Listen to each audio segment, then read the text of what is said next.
The Minnesota Vikings just made a big-time acquisition, acquiring a defensive tackle that was on the open market, formerly of the Washington Commanders, in Jonathan Allen. This dude is an absolute workhorse, a dog, a motivator, a good locker room guy. I mean, I love Jonathan Allen. The Commanders had to move on from him this offseason.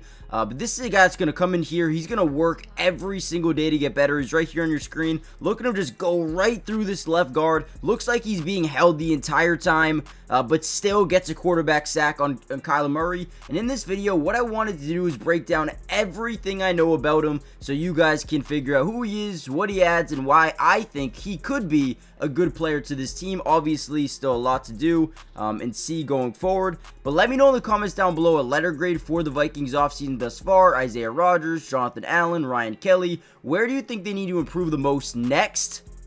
And with that being said, let's kind of dive into some film. Hit the like button, subscribe if you're new. Let's go. Now, what makes Jonathan Allen really intriguing here for the Minnesota Vikings is he's actually a really good pass rusher as an interior defensive lineman.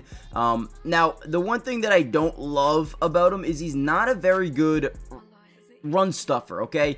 Now, why I think that's okay that he's not a good run stuffer is simply because the Minnesota Vikings last season ranked number 4 in the NFL in yards allowed per carry and number 2 in rushing yards allowed per game, as well as number 7 in rushing touchdowns allowed per game. So what they're adding is a guy that can come in and add a pass rush sense right away. Although he's not a great run stuffer, the team was already really good at stuffing the run, and I feel like it's going to be very similar next season because they didn't lose way too many pieces on this defensive line that I loved. You still got Grenard, you still got the linebackers with Blake Cashman and Van Ginkel and Pace, right? You have Harrison Phillips, you add Jonathan Allen, so a little bit more pass rush to this team.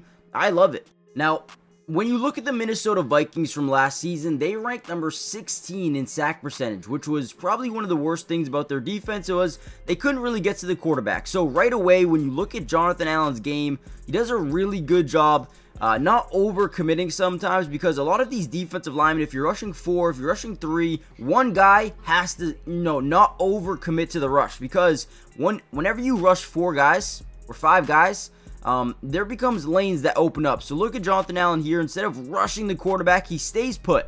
You're going to see him, instead of continuing to push through that gap right there, that B gap, he's going to say, all right, wait, let me stop. Quarterback's running. Great play recognition there, and ultimately comes down with the sack as well. I believe this year had 3 sacks, 16 tackles, played in only 300 snaps. So I mean, if you would have told me he played a full season, honestly, I would have thought this man would have been like 8, 9, 10 sacks. So I guess this is a really big pickup. I'm not sure exactly what the contract is right now, so let me know in the comments down below. But I'm pretty sure this is going to end up being, somewhere in the ballpark of, oh yeah, it's right here. So 3 years, 60 mil. That's not bad at all for a guy like Jonathan Allen. So, hey, big shout out to the Vikings. They just got a lot better. Let me know what you think in the comment section down below. Hit the like button for more Vikings videos, and subscribe to the channel. Join the family. Turn on post notifications. And with that being said, I'll catch you guys in the full analysis video in a couple of days from now.